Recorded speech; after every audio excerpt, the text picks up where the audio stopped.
The first sign came from the outer rim. Commander Sarah Walsh watched the holographic display aboard the human research vessel Defiance as entire star systems simply disappeared from their sensors. Not destroyed, not conquered, just gone, as if they had never existed at all.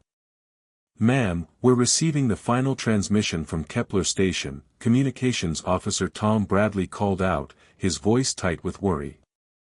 "They say something is coming toward them. Something that makes space itself disappear." Sarah leaned forward in her command chair. The Defiance was a small research ship with only 37 crew members, far from the major trade routes. They had been studying ancient ruins on a dead planet when the reports started coming in. Now, 3 days later, the galaxy was falling apart. "Put it on speakers," Sarah ordered. The voice that came through was calm, almost peaceful. "This is Dr. Martinez at Kepler Station. We can see it now. It looks like a wave of pure nothing, consuming everything in its path. Our shields mean nothing. Our weapons pass right through it. We estimate 15 minutes until contact. Tell Earth we tried our best. Kepler Station out." The transmission ended. Tom looked at his instruments and shook his head. "Kepler Station is no longer showing on any sensors, Commander. It's like it was never there." Sarah stood up and walked to the main viewing screen. Through the transparent aluminum, she could see the peaceful stars that had been humanity's neighbors for decades. The Zorati Empire controlled this sector, a proud species that had ruled 300 worlds for over 1,000 years. Their technology was far beyond anything humans possessed.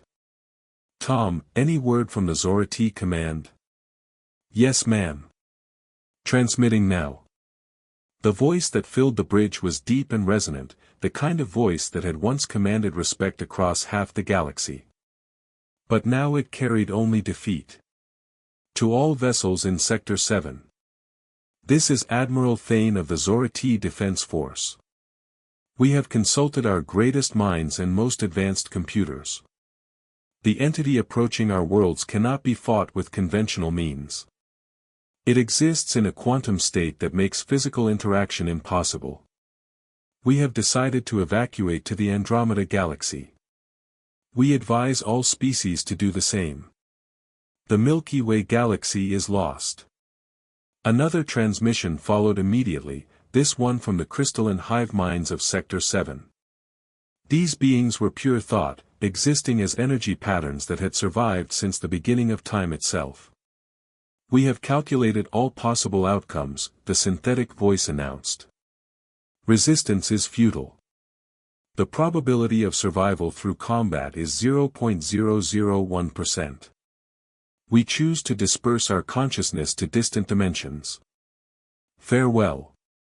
Sarah turned to her crew. In the 3 years they had served together on the Defiance, she had learned to read their faces. What she saw now was not the acceptance she heard in those alien voices. What she saw was anger. Dr. Ben Torres, their chief scientist, was already pulling up data on his console. "Commander, I'm not buying this. Everything in the universe follows rules. Physics, chemistry, quantum mechanics, they all have patterns. This thing might look like chaos, but there has to be something we're missing." Engineer Ana Vasquez nodded from her station. "Ma'am, I've been monitoring the energy readings from the affected areas. There are fluctuations in the subspace field just before each disappearance. Whatever this thing is, it's not natural." "What are you saying?" Sarah asked. Anna pulled up a series of graphs on the main screen. "I'm saying this is artificial. Someone or something created this weapon." Dr. Torres moved to stand beside Anna. "If it's artificial, that means it has limitations. Rules. Maybe even weaknesses." Sarah felt something she hadn't felt since this crisis began: hope. While the greatest civilizations in the galaxy were preparing to run away or surrender, her small human crew was trying to understand their enemy. Tom, send a message on all human frequencies. Tell them we're not giving up. Tell them we need every human ship, station, and colony to share any data they have about this phenomenon. Yes, ma'am, Tom replied, his fingers already working across his console. Over the next 6 hours, responses began coming in. Human colonies that had gone silent when the crisis began suddenly started transmitting. Research outposts, mining operations, merchant vessels, even prison ships, all reporting in with the same message: what do you need us to do? The first substantial response came from Captain Mike Jensen aboard the cargo hauler Persistence. Commander Walsh, we've been tracking this thing for 2 days. My engineer thinks she's found something interesting. We're transmitting our data now. Dr. Torres studied the incoming information. This is remarkable. The Persistence crew has mapped the quantum signatures of the affected areas.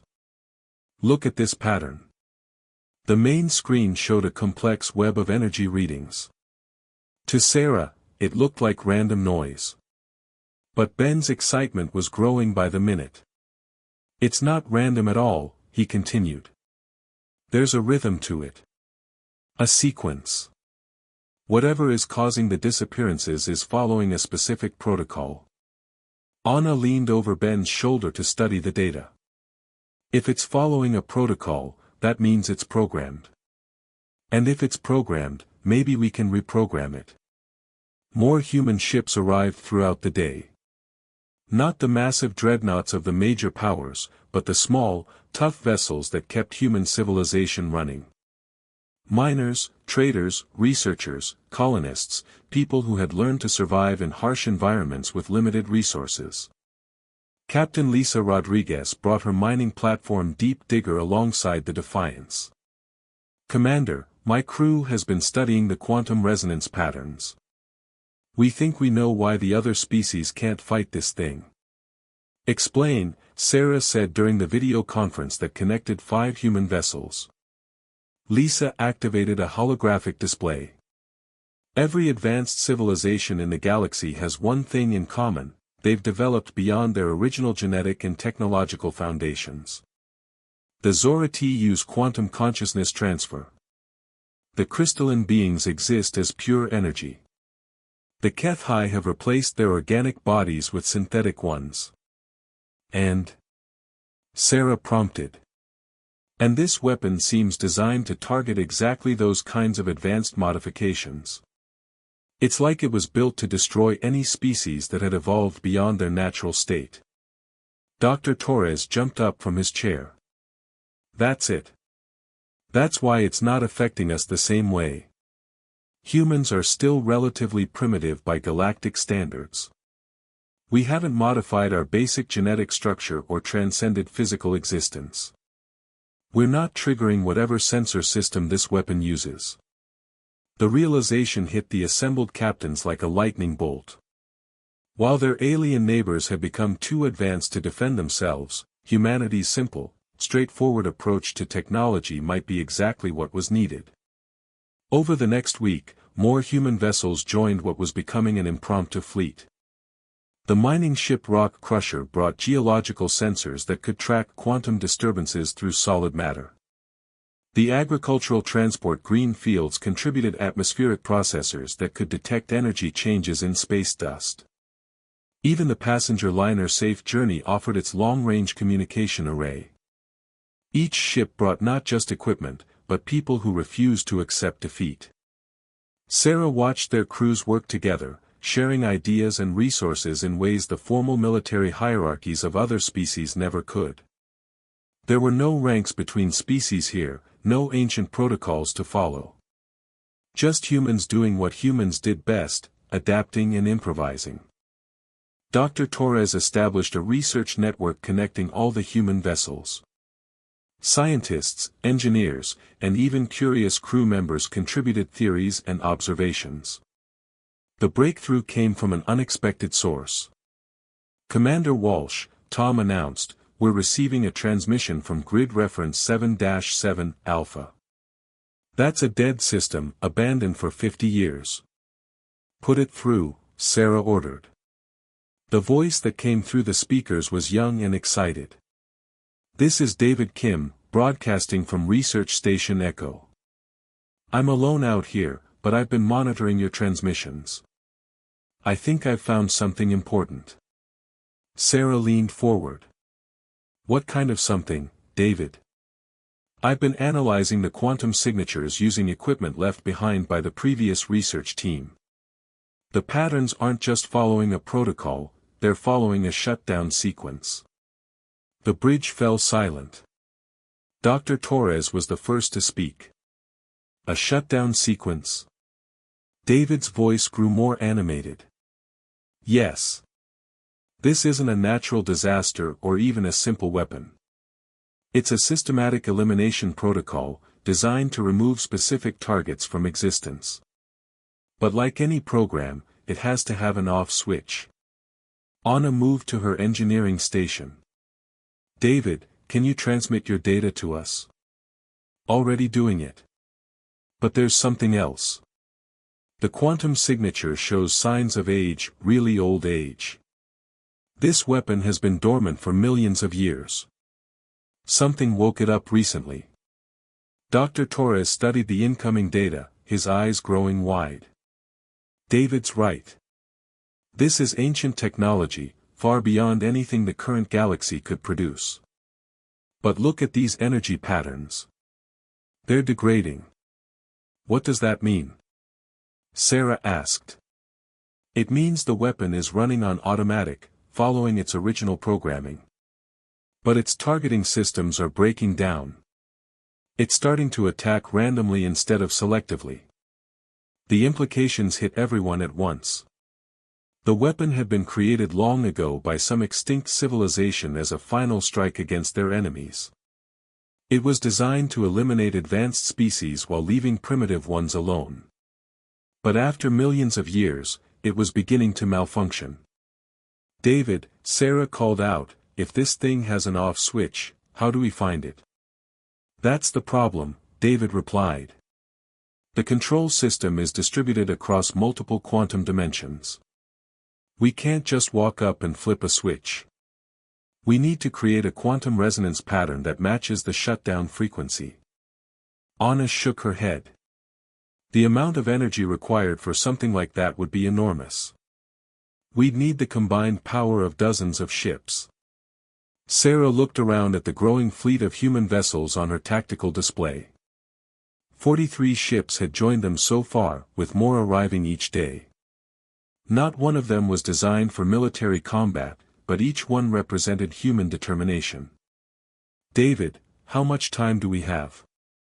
"Based on the weapon's current trajectory and speed, it will reach the inner systems where most of the remaining alien populations are hiding in about 3 weeks. But Commander, there's something else you need to know." "What?" David's voice grew solemn. "I've been monitoring transmissions from the surviving alien fleets. They're not just evacuating, they're planning to seal off the galaxy. They want to create a barrier that will trap the weapon here with any remaining populations." The bridge crew exchanged glances. Sarah felt a cold anger building in her chest. "They're planning to abandon us." "It gets worse," David continued. "Some of the alien military leaders are suggesting that since humans seem partially immune to the weapon's effects, we should be left behind to study it. They think our immunity makes us expendable." Dr. Torres stood up abruptly. "Those cowards. They gave up after 3 days, and now they want to use us as test subjects." Anna slammed her fist on her console. "We save ourselves. We save whoever we can. And we show them that humans don't abandon our neighbors." Sarah moved to the center of the bridge, feeling the weight of command and the fire of human stubbornness. "Tom, send a message to every human vessel in the galaxy. Tell them we're going to stop this weapon ourselves. Tell them we need volunteers for the most dangerous mission in human history." As Tom worked at his station, Sarah looked out at the stars. Somewhere out there, the ancient weapon was moving toward the galaxy's heart, consuming everything in its path. The alien civilizations had given up, accepting defeat with the cold logic of advanced minds. But humans had never been logical when it came to protecting others. They were stubborn, creative, and too foolish to know when something was impossible. Over the next 48 hours, the response to Sarah's call was overwhelming. Human ships from across the galaxy began changing course, heading for the rendezvous point that David had calculated. Merchant vessels loaded with improvised equipment, research ships carrying brilliant scientists, even a few human military vessels that had been exploring distant sectors. By the time the impromptu fleet gathered at the coordinates David provided, Sarah was looking at over 800 human ships. Not the sleek, powerful vessels of the major galactic powers, but the tough, practical ships that kept human civilization running. As she prepared to address the assembled fleet, Sarah thought about what they were attempting. They were going to try something that the greatest minds in galactic history had declared impossible. They were going to fight a weapon that existed in quantum space using modified mining equipment and agricultural processors. But as she looked at the determined faces on her communication screens, engineers, scientists, farmers, miners, traders, and explorers, she felt something the alien civilizations had lost. She felt hope. "All ships," Sarah announced, "this is Commander Walsh. Tomorrow, we begin the most important mission in galactic history. We're not just trying to save humanity. We're trying to save everyone." 3 days after the human fleet gathered at David Kim's coordinates, Commander Sarah Walsh stood in the main conference room aboard the Defiance, looking at the largest collection of human minds ever assembled for a single purpose. The holographic displays showed representatives from 837 ships, each face showing the same mixture of determination and fear. David Kim appeared on the central screen, broadcasting from his isolated research station. The young physicist had been working non-stop since their last communication, and it showed in his tired eyes. But his voice was steady and confident. "Everyone, I've completed the analysis of the weapon's control structure," David began. "The good news is that I've found the shutdown frequency. The bad news is that creating a quantum resonance pattern strong enough to reach it will require precise coordination between every ship in our fleet." Captain Mike Jensen from the cargo hauler Persistence leaned forward. "How precise are we talking about, David?" "Timing accurate to within nanoseconds. Energy output calibrated to specific frequencies.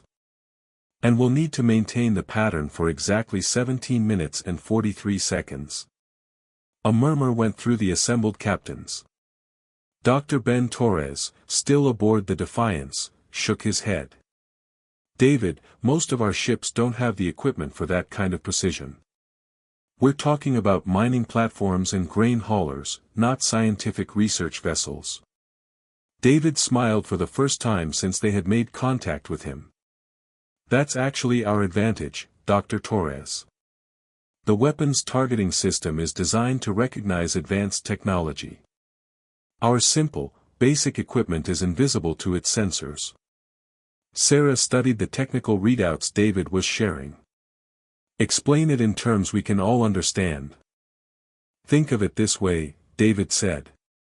"The weapon is like a security system that only notices high-tech lockpicks. Our basic tools can walk right past it because they're too simple to register as threats. We can modify our standard equipment to generate the quantum frequencies we need." Engineer Ana Vasquez from the Defiance was already pulling up schematics on her portable device. "David, I'm looking at the frequency patterns you sent. My mining laser modifications from last week could generate half of these frequencies. What about the others?" Captain Lisa Rodriguez from the mining platform Deep Digger spoke up. "My atmospheric processors can handle the low-frequency range. And if we link our power systems together, we should have enough energy output." Over the next 6 hours, the human fleet transformed itself into something unprecedented in galactic history. Ships that had never been designed to work together began sharing power, linking communication systems, and coordinating their equipment with a precision that amazed everyone involved. The agricultural transport green fields connected its atmospheric processors to the mining ship rock crusher to create a low-frequency generator. The passenger liner Safe Journey linked its long-range communication array with a dozen smaller vessels to form a coordination network. Sarah watched the preparations from the bridge of the Defiance, marveling at what she was seeing. Without formal command structures or military protocols, 800 human ships were organizing themselves into a single, massive instrument. "Commander," Tom Bradley called from his communication station, "we're receiving a transmission from the Zora T evacuation fleet. They're requesting permission to observe our operation." Sarah frowned. "I thought they had already left for Andromeda." "Apparently not all of them. Admiral Thane is requesting a private channel." "Put him through." The familiar deep voice filled the bridge, but now it carried curiosity instead of defeat. "Commander Walsh, our long-range sensors show your fleet making preparations near the weapon's projected path. Surely you do not intend to engage it directly." "That's exactly what we intend, Admiral," Sarah replied. There was a long pause. "Commander, with respect, the combined fleets of 12 species attempted to fight this entity. Our most advanced weapons, our greatest tactical minds, our most sophisticated technology, all proven useless. What makes you believe a human fleet can succeed where we failed?" Sarah looked around at her crew, all working with focused determination. "Because we're not trying to fight it the way you did, Admiral. We're not using advanced weapons or sophisticated technology. We're using basic tools and human stubbornness." "I do not understand." Dr. Torres moved to the communication station. "Admiral, your species and the others approached this as a military problem. You tried to destroy the weapon using force. We're approaching it as an engineering problem. We're trying to turn it off." Another pause. "The control systems for such a weapon would be beyond our comprehension." "Maybe," Sarah said. "But they won't be beyond our willingness to try." When the transmission ended, Sarah turned to her crew. "How long until we're ready?" Anna checked her instruments. 12 hours to complete all modifications. 6 hours to run final tests. Then we can move into position." "David," Sarah called to the research station, "how much time do we have before the weapon reaches the inner systems?" 47 hours, Commander. But there's something else. I've been monitoring the alien evacuation fleets. They're not just leaving, they're preparing to activate some kind of barrier system around the galaxy's edge. Dr. Torres looked up from his console. "What kind of barrier?" "A quantum field designed to prevent anything from leaving the galaxy. They're planning to trap the weapon here, along with anyone who doesn't evacuate." The bridge fell silent. Sarah felt that familiar anger building again. "They're going to seal us in with this thing." "It gets worse," David continued. "I intercepted communications between the Keth High Science Council and the crystalline hive minds. They're planning to study the weapon's effects on the primitive human population from outside the barrier." Anna slammed her wrench down on her workstation. "They want to use us as test subjects." Tom shook his head in disgust. 3,000 years of galactic civilization, and they're willing to abandon an entire galaxy to save themselves. Sarah moved to the center of the bridge. "Then we make sure they don't get the chance. Tom, send a message to all human ships. Tell them what we just learned. Tell them we have 47 hours to save not just ourselves, but every other species that's too proud to run." The response from the human fleet was immediate and unanimous. No one suggested retreat. No one proposed evacuation. Instead, the pace of preparation increased. Captain Rodriguez called from the deep digger. "Commander, my engineering team has an idea. What if we don't just shut down the weapon? What if we redirect it?" "Redirect it where?" David's calculations show the weapon exists partially in subspace. If we can create a quantum tunnel during the shutdown sequence, we might be able to send it into the void between galaxies. David's voice came through the communication system, excited. That could work. Instead of trying to destroy the weapon, we guide it to where it can't hurt anyone. The empty space between galaxies would give it unlimited material to consume without threatening any civilization. Dr. Torres was already running calculations. How would we create a quantum tunnel large enough? The same way we're creating the shutdown frequency, Anna replied. Coordinate all our ships to generate a massive electromagnetic field. Use it like a funnel to direct the weapon where we want it to go. Sarah felt a plan coming together. It was dangerous, probably impossible, and definitely something no sane military commander would attempt. It was perfect for humans. David, can you calculate the field requirements for a quantum tunnel? Already working on it, Commander. I'll have the specifications ready in 6 hours. Over the next 18 hours, the human fleet completed the most complex technical modification in their species' history. Ships that hauled grain learned to generate quantum frequencies. Mining platforms became precision energy emitters. Passenger liners transformed into coordination hubs. The Defiance served as the fleet's command center, with Sarah coordinating the operation and Dr. Torres managing the technical aspects. Every captain received detailed instructions on their role in the plan, and backup procedures in case something went wrong. Commander, Tom announced, we're receiving transmissions from several alien species that didn't evacuate.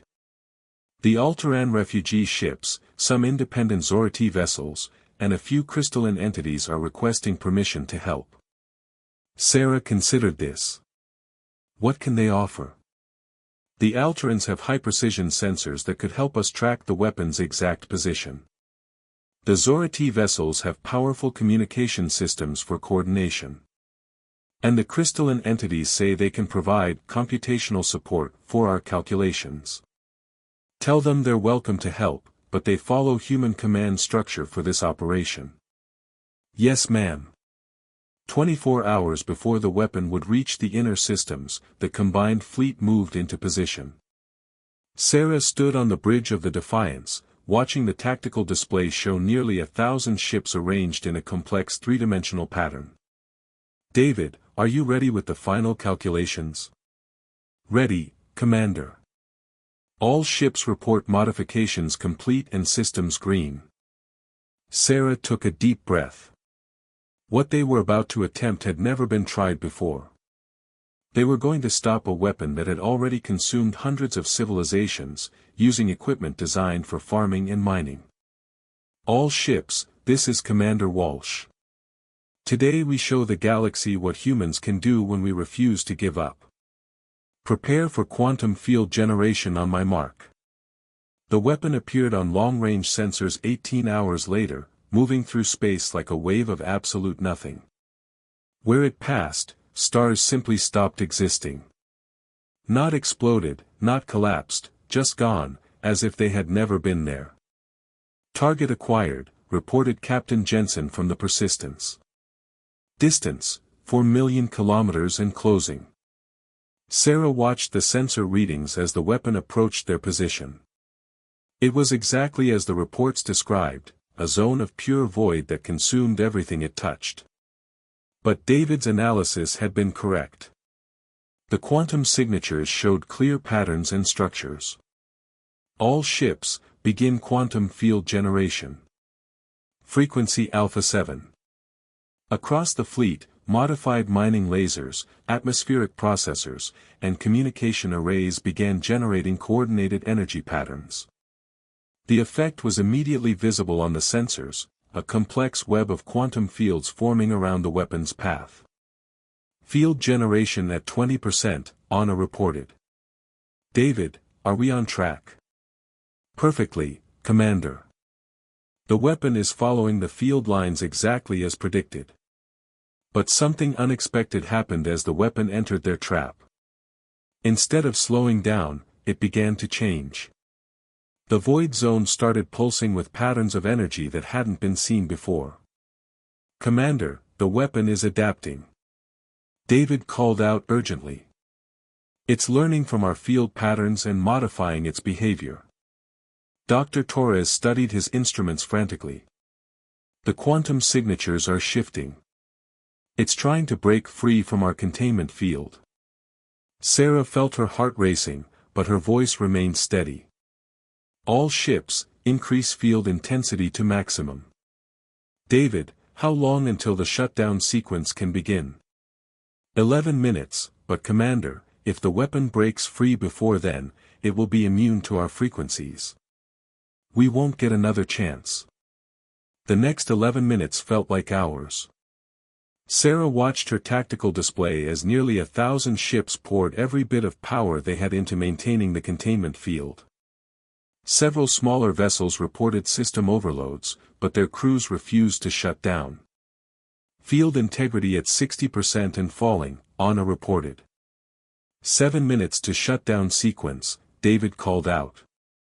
"Commander," Tom announced, "the mining platform Iron Will is reporting cascade failure in their power systems.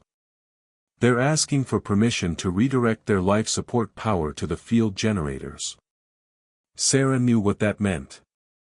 The crew of the Iron Will was volunteering to suffocate in order to maintain their part of the containment field. "Negative," Sarah replied immediately. "All ships maintain life support systems. We'll find another way." But Captain Danny Roberts from the Iron Will responded before Sarah could issue new orders. "Commander, my crew voted. We're redirecting life support power. We've got enough emergency oxygen for 20 minutes. That should be enough." Before Sarah could respond, other ships began making similar decisions. The agricultural transport Greenfield shut down its environmental systems. The passenger liner Safe Journey redirected power from non-essential areas. Across the fleet, human crews were risking their lives to keep the containment field active.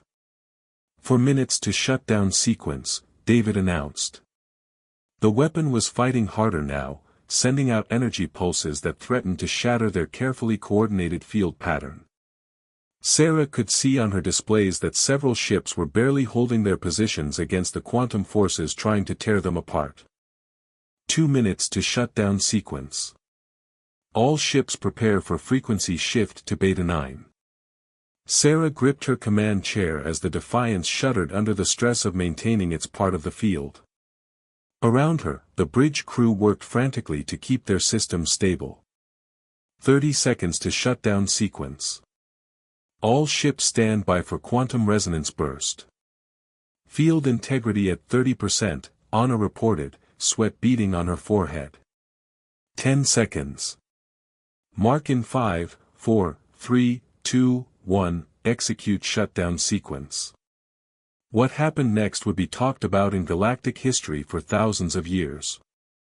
Nearly 1,000 human ships, coordinating with nanosecond precision, generated a quantum resonance burst that reached across dimensional barriers to touch the weapon's control system. For a moment that seemed to last forever, the weapon stopped. The zone of absolute void froze in space, its advance halted for the first time since it had awakened. "Shutdown frequency confirmed," David shouted. "The weapon is responding. Beginning tunnel generation sequence." The second phase of the plan activated immediately. The same ships that had stopped the weapon now began generating the massive electromagnetic funnel designed to redirect it into the void between galaxies. Sarah watched in amazement as the ancient weapon, robbed of its targeting system and caught in humanity's electromagnetic net, began moving in exactly the direction they wanted. Like water flowing through a channel, the zone of destruction followed the path the humans had created for it. "Tunnel stable," Anna reported. "The weapon is following our guidance field."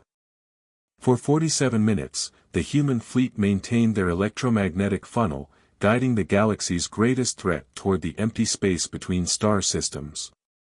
Ships that had been designed to haul cargo and process atmosphere worked together with a precision that amazed the alien observers watching from a safe distance.